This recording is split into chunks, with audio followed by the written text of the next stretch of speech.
인도네시아 수마트라 섬은 우리 남한의 면적의 5배가 되는 큰 땅이에요. 거기에 남부 지역에 팔렘방이라고 하는 도시가 있는데요. 재작년에 아시안 게임이 있었던 곳이에요.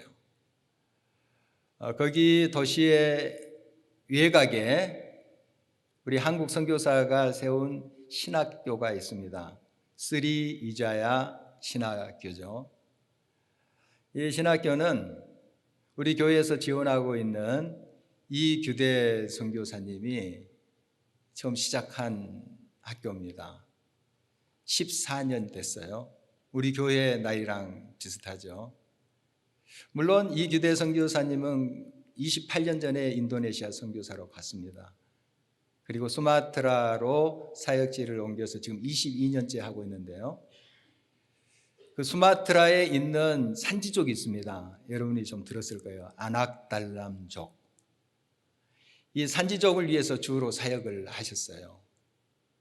그때 밀림 지역에 흩어져 살고 있는 산림족을 이제 찾아가서 전도한 이야기를 들은 적이 있습니다.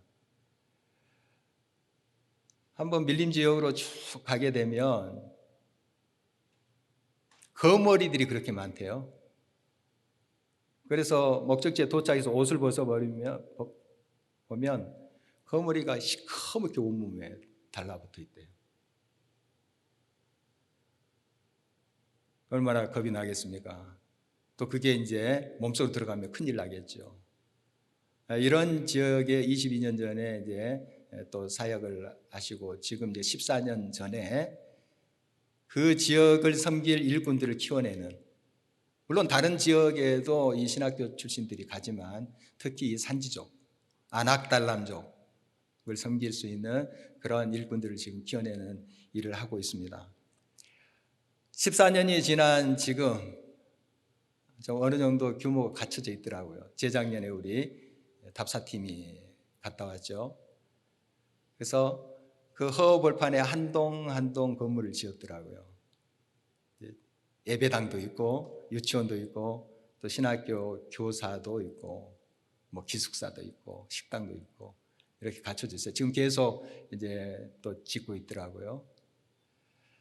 그런 모습을 보면서 하나님이 참 일하시는 것이 놀랍구나 하는 것을 느꼈습니다. 그리고 그 넓은 땅을 닭을 방사해서 이제 키울 계획을 갖고 있더라고요. 아직은 잡초예요. 아직은 정말 황량합니다.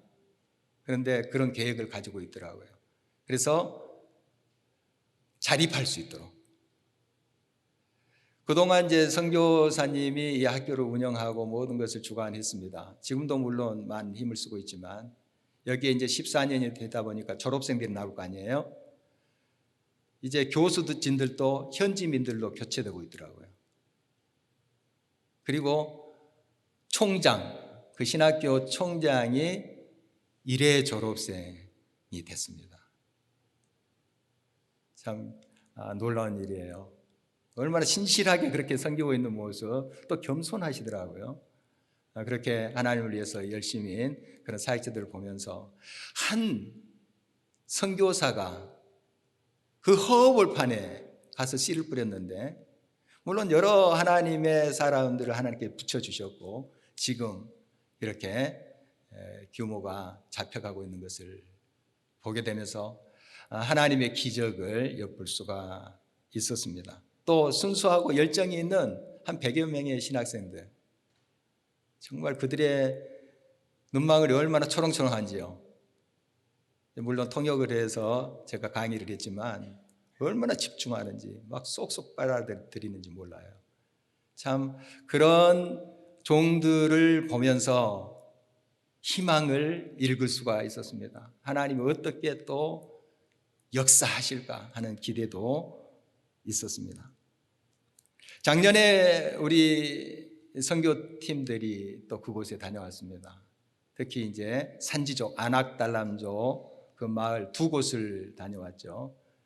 2박 3일씩 해서 이렇게 사역을 하고 왔는데 한 곳은 어느 정도 지금 자리가 잡혀가고 있어요. 원래 산지족들은 수렵 채취하는 족속들이에요. 옮겨 다녀요. 그런데 지금 이제 더 잡을 짐승들이 없을 정도로 황폐해지고 있습니다. 산림들이.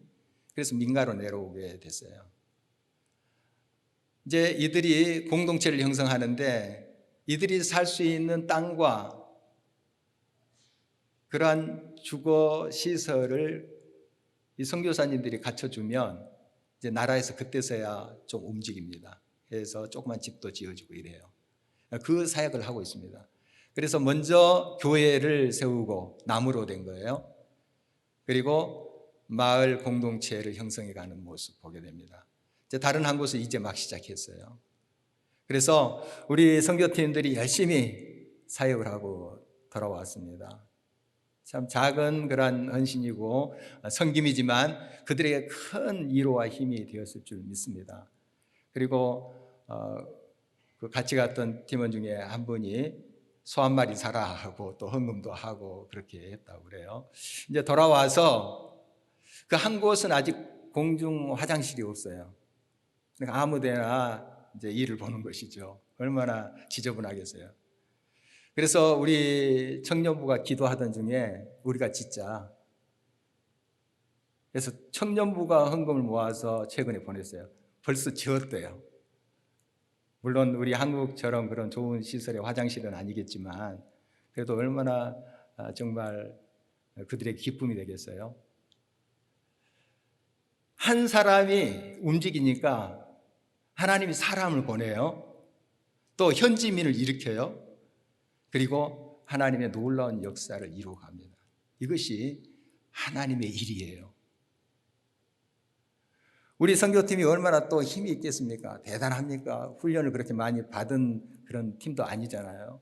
그러나 하나님의 명령에 따라서 부르심에 따라서 순종했더니 하나님 지금도 계속 하나님의 역사를 이루어가고 있는 것을 보게 됩니다. 이제 선교팀이 재정을 전략해서 헌금으로 하고 왔어요. 그 헌금이 새로운 산지족 개척지 있죠. 거기에 사역자 한 사람의 1년 사례비가 된대요. 우리한테는 그렇게 큰 돈은 아니지만 그들에게는 굉장한 힘이 되는 돈이에요.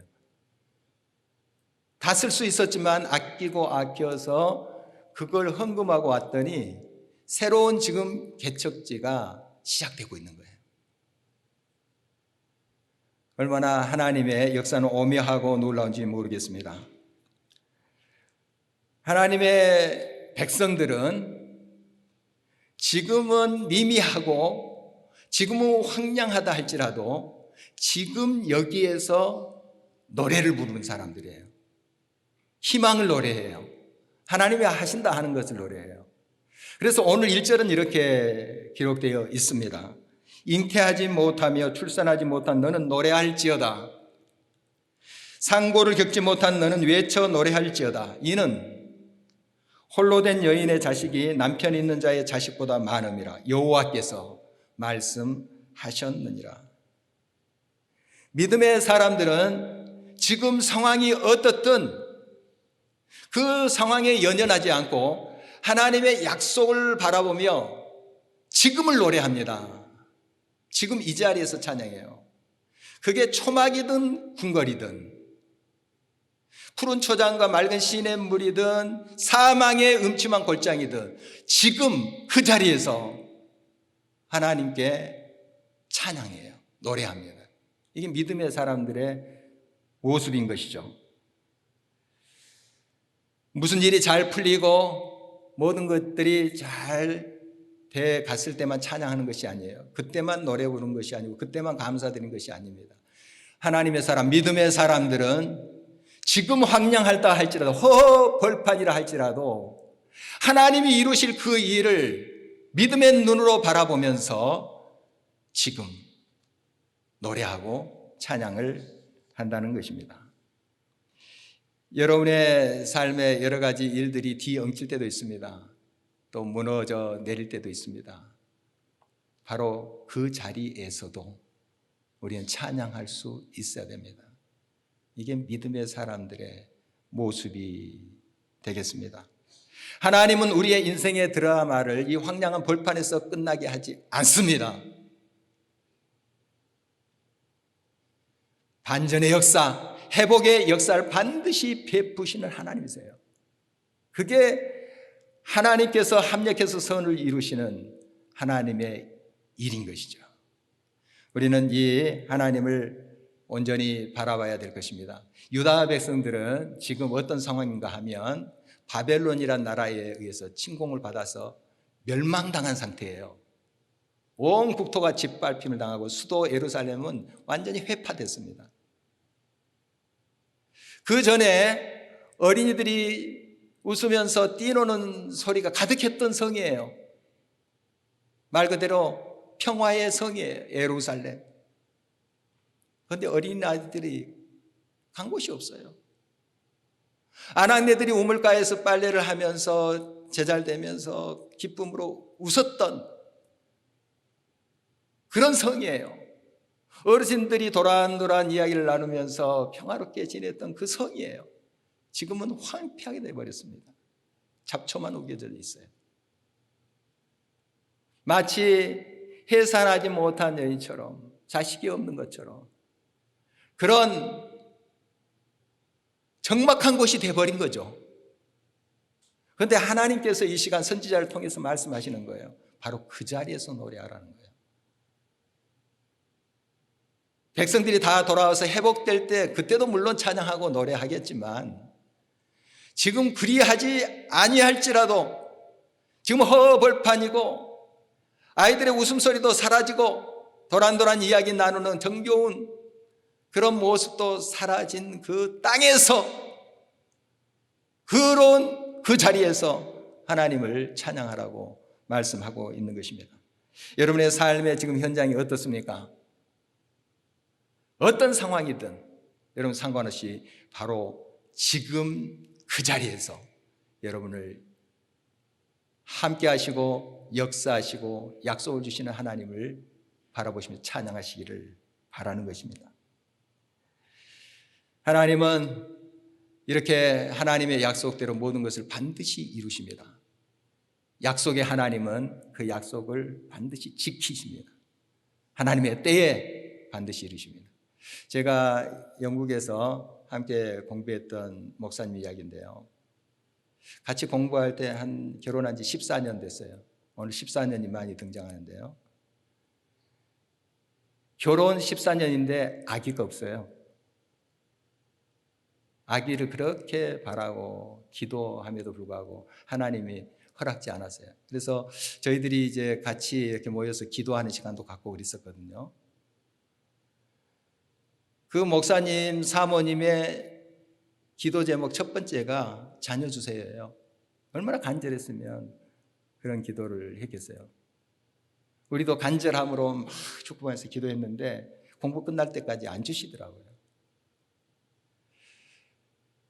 그런데 이제 공부 끝나고 돌아왔습니다. 포항에서 그 목사님 목회하고 있었는데 연락이 왔어요. 목사님, 제 아내가 임신했어요.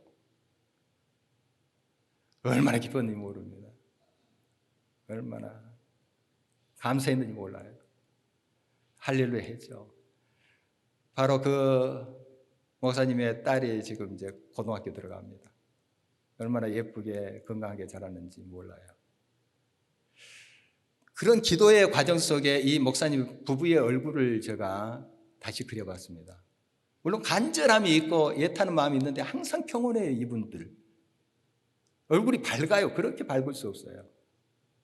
간절함이 한쪽에 있을 텐데 왜 그럴까?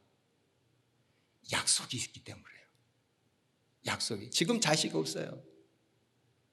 14년 동안. 그런데 하나님의 약속을 믿고 있었어요. 하나님의 때에 주시리라. 하나님께서 역사하시리라. 이걸 확신했기 때문에 그 두 분의 모습 항상 밝아요. 항상 감사해요. 여러분, 하나님의 약속은 반드시 이루어집니다.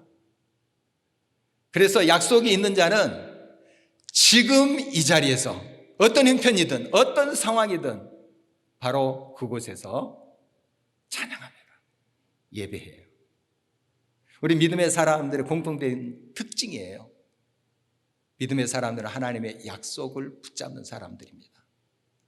황량한 벌판에서도 하나님이 반드시 이루실 것을 확신하면서 믿음으로 행하는 사람들의 모습이, 저와 여러분의 모습이 되어야 될 것입니다. 우리 하나님의 백성들은 지금 노래할 이유가 충분히 있어요. 다시 말씀드립니다. 하나님의 약속이 있기 때문에 그래요. 하나님 여러분들 약속을 주세요. 지금도 이미 주셨고 지금도 계속해서 하나님의 놀라운 응답의 약속을 주고 계십니다.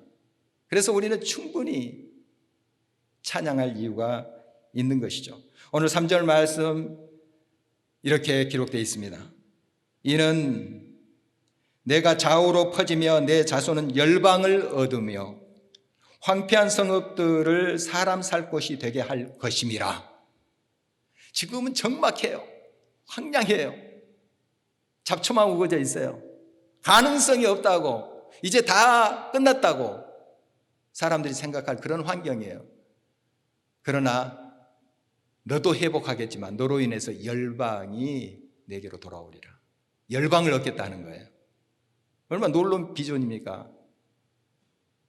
유다 백성, 하나님의 백성들만 회복한 것이 아니라 너로 인하여 열방이 구원의 빛을 보게 되리라 하는 약속을 지금 주고 있는 것입니다. 지금은 사람 살 곳이 되지 못하는 황량한 곳입니다. 그러나 그곳이 사람 살 곳이 되게 하리라. 하나님의 영광을 드러내는 자리가 되게 하신다고 말씀합니다. 여러분, 하나님의 숨결이 닿는 곳마다 새 생명의 역사는 시작됩니다. 하나님의 손길이 닿는 곳마다 변화, 반전의 역사가 일어난다는 사실입니다. 그리고 또한 하나님은 이런 약속을 주십니다. 4절입니다. 두려워하지 말라. 내가 수치를 당하지 아니하리라. 놀라지 말라. 내가 부끄러움을 보지 아니하리라. 내가 내 젊었을 때의 수치를 잊겠고 과부 때의 치욕을 다시 기억함이 없으리라. 이 유다 백성들은 주변 열강으로부터 많은 괴로움을 당했어요. 침입당하고 집합힌 당하고 또 유린당하고 끌려가고 그 역사를 우리가 많이 듣고 있죠. 참 이게 바로 과부 때의 치욕이라고 비유되고 있는 거예요. 얼마나 가련하고 비참한 모습입니까? 그때 그 치욕, 국권을 잃고 끌려가고 하는 그 치욕, 그걸 맑게 씻어주리라, 없게 하리라 하는 말씀이에요. 상처가 아직 있지만 하나님의 때에 반드시 그것을 싸매시고 회복시키시고 온전케 하시리라 하는 말씀이에요. 그때가 되면 내가 언제 이런 수치를 당했는가 할 정도로 하나님이 영광스럽게 하리라 하는 약속인 것입니다. 그래서 하나님은 이러한 놀라운 하나님의 약속을 반드시 이루는데 그것은 하나님과 우리 사이의 관계 때문이에요. 오늘 말씀에 하나님은 자신을 남편이라고 비유를 하고 우리를 아내라고 비유를 합니다. 남편과 아내 하나입니다. 하나예요. 끊을 수 없는 관계, 사랑의 관계를 말하는 것이죠. 하나님은 그렇게 우리를 지금 부르고 계신 거예요. 그러니 하나님께서 우리의 삶을 책임지지 않겠습니까? 우리의 수치를 다 벗게 하시지 않겠습니까?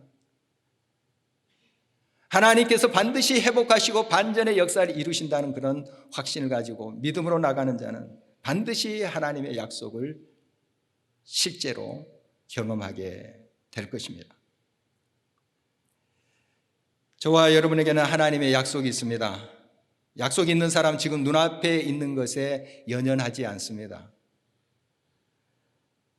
눈을 들어서 하나님의 하실 일을 바라보기 때문에 지금 황량한 가운데 있다 할지라도 지금 감사하면서 지금 하나님의 역사심을 노래합니다. 송구 영신 예배 때 여러분 약속의 말씀 뽑으셨죠? 굉장히들 감격하시고 또 서로 고백하시고 하는 걸 보고 느꼈는데요. 참 위로가 되는 말씀, 희망이 되는 말씀, 복을 주신다 하는 말씀 얼마나 큰 힘이 됩니까? 그런데 간혹 뽑은 말씀 중에 좀 마음에 부담을 주는 말씀이 있어요. 한 가지인데 어느 분이 이런 말씀을 뽑았어요. 히브리서 10장 36절이에요. 너희에게 인내가 필요함은 너희가 하나님의 뜻을 행한 후에 약속하신 것을 받기 위함이라. 이 앞부분에 딱 꽂혔어요. 아니 그동안 많이 참았는데 또 새해에도 인내하라니, 아이고 내 인생아, 이런 생각이 들 수 있어요. 너희에게 인내가 필요함은. 그런데 사실 이 말씀의 방점은 뒤에 있어요. 하나님의 뜻을 행한 후에 약속을 받기 위함이라. 사실 제가 뽑은 말씀이에요.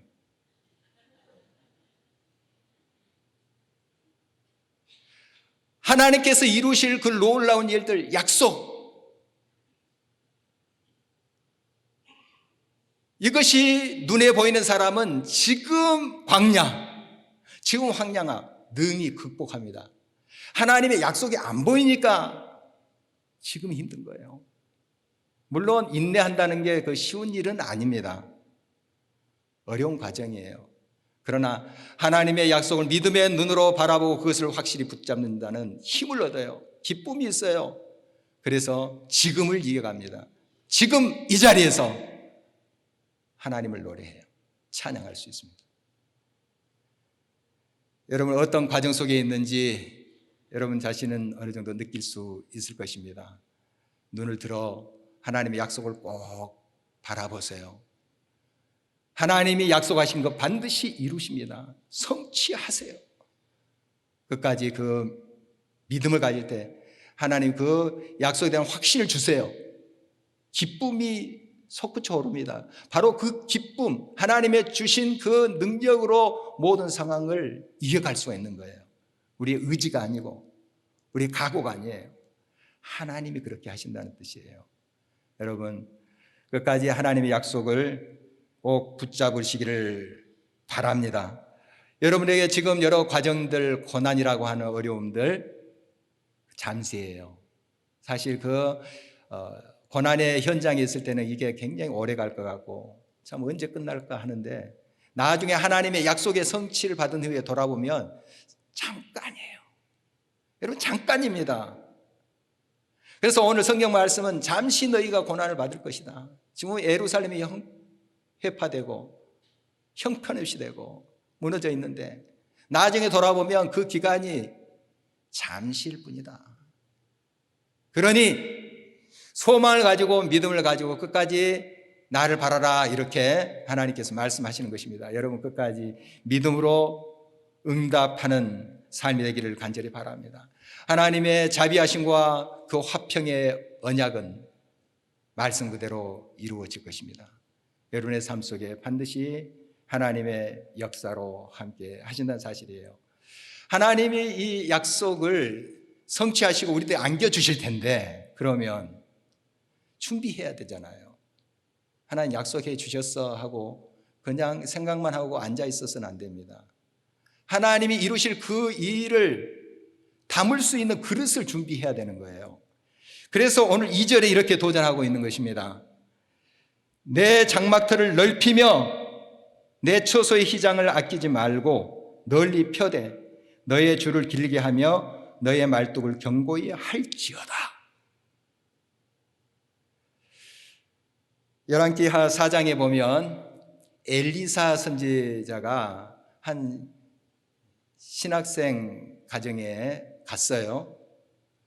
가난한 가정이에요. 그런데 이 신학생은 빚을 많이 지고 죽었습니다. 아내하고 두 아들 남겨놓고 죽었어요. 정말 가난하기 그지없는 그러한 신학생 가정이에요. 이제 이 두 아들조차 종으로 팔려갈 신세가 된 거예요. 빚을 갚기 위해서. 정말 얼마나 가련한 신세입니까? 이 가정에 이제 엘리사가 들어갔는데 자네에게 있는 게 뭔가 이렇게 물었어요. 그랬더니 그 신학생 아내가 기름 조금 있습니다. 그러면 옆집에 또 앞집에 뒷집에 가서 빈 그릇을 많이, 할 수만 있으면 많이 빌려오라고 그랬어요. 빌려왔어요. 그래서 문을 닫고 그 두 아들, 그 여인과 함께 거기에다 기름을 붓기 시작했어요. 기름이 계속 나오는 거예요. 이런 기적이 일어났습니다. 그리고 빈 그릇이 다 채워지자 기름이 그쳤어요. 무엇을 말씀합니까? 여러분이 준비한 것만큼 채워집니다. 하나님께서는 무한히 쏟아주세요. 무한한 은혜의 비를 내려주세요. 그러나 그릇을 조그맣게 준비하면 거기만 채워져요. 다른 거 다 흘러보내게 됩니다. 장막터를 넓힌다는 의미가 이것입니다. 여러분, 우리의 선교의 지경을 넓혀가는 거예요. 아까 우리 장로님도 기도했지만 우리의 마음부터 넓혀가는 거예요. 마음을 넉넉하게 가져야 되지 않겠습니까? 조그마한 마음, 정지만 그런 마음 가지고는 하나님의 은혜를 부어줘도 담지 못하는 거예요. 넓은 마음, 하나님 한량없는 하나님의 약속으로, 능력으로 채워주세요. 장막터를 넓혀라. 그리고 말뚝을 박아라. 준비하라는 것 아니겠습니까? 여러분, 이 교회 아직도 연약하고 많이 부족합니다만은 올 한 해 장막터를 넓히는 일에 함께 했으면 좋겠어요. 그래서 이제 1년 후 연말이 되면 우리 교회에서 풀타임 선교사를 한 명 파송합니다. 그동안 여러 선교사님들 부분적으로 우리가 지원했죠. 지금 지원하고 있고. 그러나 풀타임으로 우리가 한 선교사를 파송하려고 합니다. 바로 박혜경 전도사예요. 이 교회 시작부터 14년 동안 계속 사역해온 귀한 종인데 우리 식구 정말 여기에서 같이 또 더 신앙하고 또 사역하고 싶지만 귀한 하나님의 종을 우리가 또 보내드리는 거예요. 우리 많이 기도하고 이 일에 동참했으면 좋겠습니다. 또한 저희들이 기도하고 있는 바가 있어요. 작년 성도 500명 등록이 되면 우리 교회 하나 개척하자. 오래전부터 이런 마음을 하나님께서 주셨고 우리가 기도하고 있어요. 그 시점이 온 연말이 됐으면 좋겠어요. 1년 후가 됐으면 좋겠어요. 등록 작년 500명. 그러면 개척위원회 구성해서 개척을 준비하고 교회를 하나 세우는 거예요. 여러분, 지금은 황량할지 모릅니다. 이게 될까? 이게 대체 가능한 일인가? 그러나 하나님이 하시면 합니다. 하나님이 역사하시면 이루십니다. 그래서 지금부터 우리는 노래 부를 이유가 있어요. 우리의 능력이 아니라, 우리의 힘이 아니라 우리가 작은 것을 주님 앞에 내어드리고 헌신할 때 주님이 크게 역사하신다 하는 것을 우리가 바라보면서 믿음으로 동참하기를 간절히 바랍니다. 그래서 구체적으로 여기에 대한 여러 가지 우리의 응답, 장막터를 넓히는 것들이 이제 구체적으로 제시되고 함께 또 의논되어서 나갈 때 여러분 마음과 기도와 뜻을 함께 했으면 좋겠습니다. 우리 작은 움직이지만 우리가 움직일 때 하나님의 사람을 보내줘요. 선교사 한 명이 움직이니까 그 미지의 지역, 아무도 알아주지 않는 그 산지쪽, 밀림을 뚫고 들어가서 거머리대의 습격을 받으면서도 움직이니까 사람 보내주잖아요. 현지 사역자들 훈련시켜서 일으켜 세워주시잖아요. 우리 교회도 동참하게 되잖아요. 이게 하나님의 역사예요. 우리 많이 부족합니다만 우리가 같은 비전을 가지고 하나님의 뜻을 이루기 위해서 장막터를 넓혀갈 때 우리 마음부터 넓혀서 서로 포용하고 사랑하고 섬길 때 하나님 반드시 그 그릇에 채우실 것입니다. 반드시 하나님께서 역사하실 거예요. 이런 꿈과 비전을 같이 나누면서 이 한 해 주님을 기쁘시게 하는 자리로 나아가는 저와 여러분 되시기를 주의 이름으로 축원합니다.